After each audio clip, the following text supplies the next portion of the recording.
Hello from me, and thank you for being with us. Thank you for joining our channel. We are welcoming two new guests who will talk on today's topic. With us in the studio is Goran Mihalovsky, the head advisor from L3RN on behavioral training, consulting, and later via direct call will be joining Nicole Smart, who is an international corporate trainer. Can you please explain how can emotional intelligence be used in the workplace to support the customer-centric approach? Brilliant question. So let's take a look at what emotional intelligence is, or emotional quotient, as per Dr. Daniel Goleman. So you're looking at the 4 quadrants, and that's self-awareness, self-management, social awareness, and relationship management. Now, these 4 quadrants work independently, but they also work concurrently. So as we as individuals are evolving, becoming aware of our behavior, our thought patterns, our reactions, how it's impacting our team members, becoming socially aware is critically important to start to understand the people we're working with. So within the nucleus of our workspace, the internal customer, being the employees, being us, right? Very important for us to have a purpose, team cohesiveness, a sense of belonging, a sense of the why factor, what is driving an employee's engagement. And as Goran said, customer centricity is all about every member of the organization is passionate or committed to their job function or their core unit. And that has a direct and indirect impact on the actual customer itself. So the outcome of the sale or the outcome of the service or whatever the case might be. So that customer centricity is at a primary level built in our emotional framework. And I just want to touch on EQ, or emotional intelligence. Many people often confuse it with crazy feelings, emotions. Not at all. Emotional intelligence is about leadership, essentially. It's about the sense of self-leadership. So every person in an organization, regardless of title or authority, is a leader, right? Yeah. We're driving our thoughts, our actions, our motivation, our engagement, our decisions. If we're in a conflict situation in the workplace environment, how do we choose to react? How do we choose to overcome that or avoid that? Are we self-aware of our body language, the way we're communicating effectively? And Goran also spoke of perception. Are we perceiving a situation to be accurate? Are we being perceived accurately?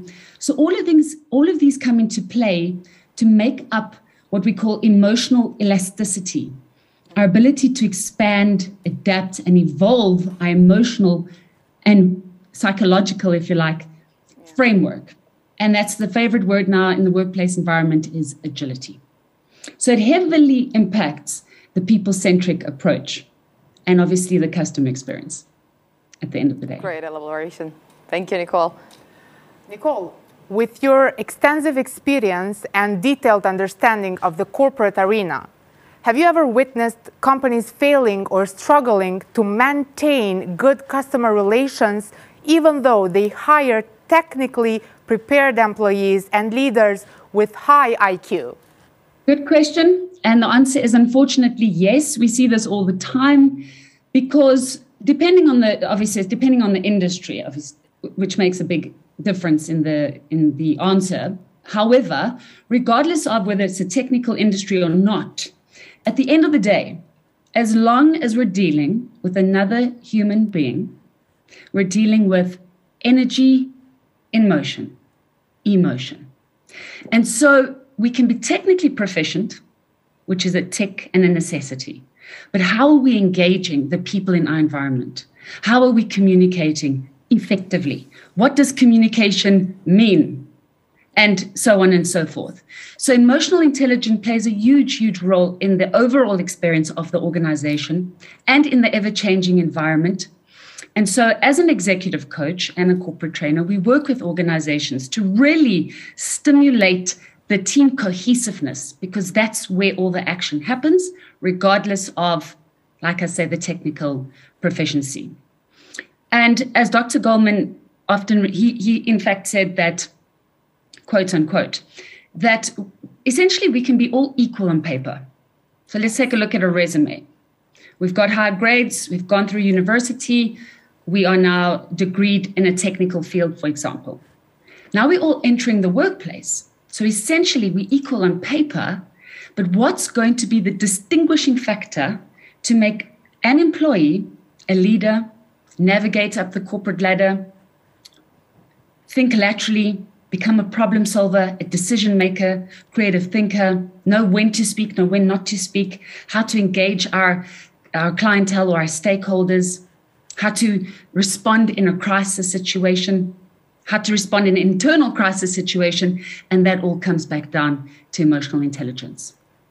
But seeing the current situation objectively, would you say that employees nowadays give advantage to IQ or EQ when welcoming new hires? And how does that impact business in general? Well, again, depending on the environment and obviously the job spec, but we see it more and more often that employers are looking for employees who are adaptable, who are agile, who can respond in different situations.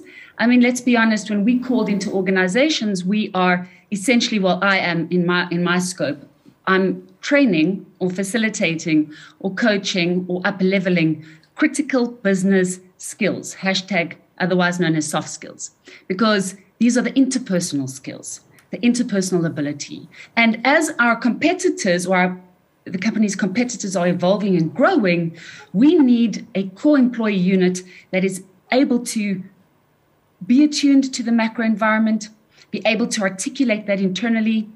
I'll give an example. Let's say, for example, there is a conflict happening within a team. Mm-hmm. That conflict is consuming the team's energy. Therefore, the team have a very limited surplus energy to actually, put into a customer-centric approach because they're sapped from a toxic work environment or toxic work culture.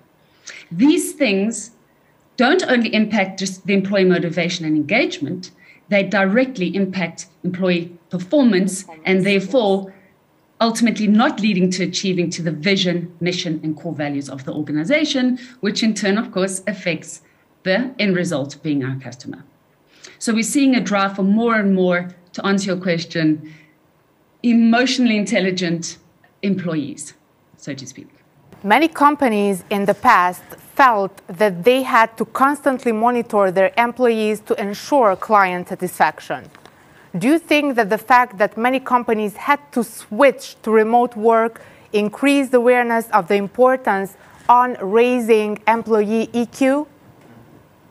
Without fail, 100% yes.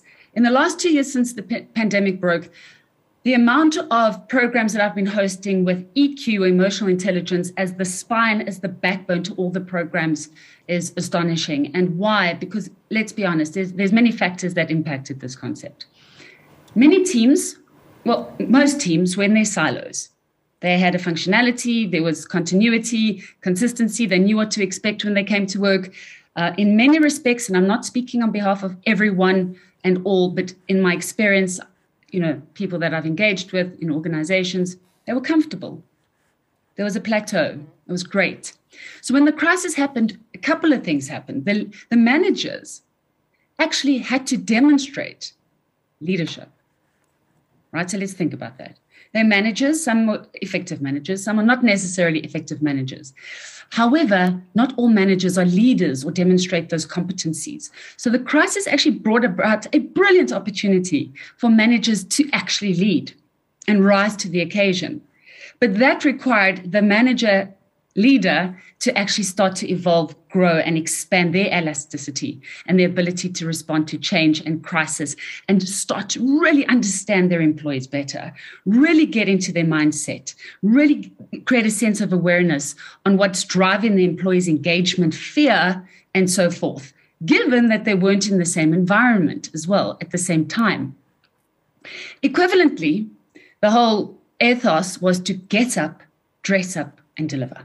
And that was sort of the primary mission of employees to get up, dress up, and deliver from home and to create a team intercontinentally or a virtual team. And that required an enormous amount of emotional intelligence competencies That's motivation, engagement, purpose, overcoming fear, the ability to express our emotions. Are we prepared to share with our team that we're confused, feeling detached? And in many respects, many team members did not know how to articulate that. So it required our team members to actually start to read into that. Why is this team member pulling away? Is it because of virtual? Are they fearful? Are they disengaged?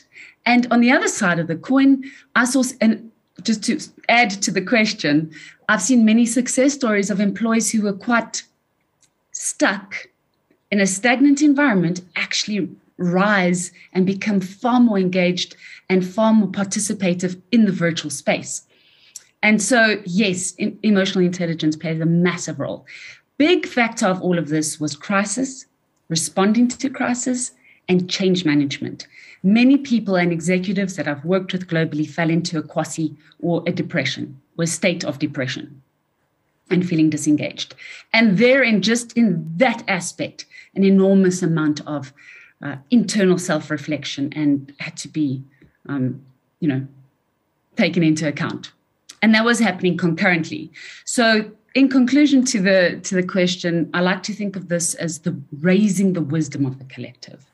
And then we have something what we call teamship intelligence. And that's when the team is starting to raise their intelligence collectively. We definitely learned a lot from this episode with very important topics for us and also for our viewers. For that, Goran and Nicole, thank you very much for all the information that you shared, and thanks for being part of this show. It was a real pleasure to have you. Until next time, stay tuned.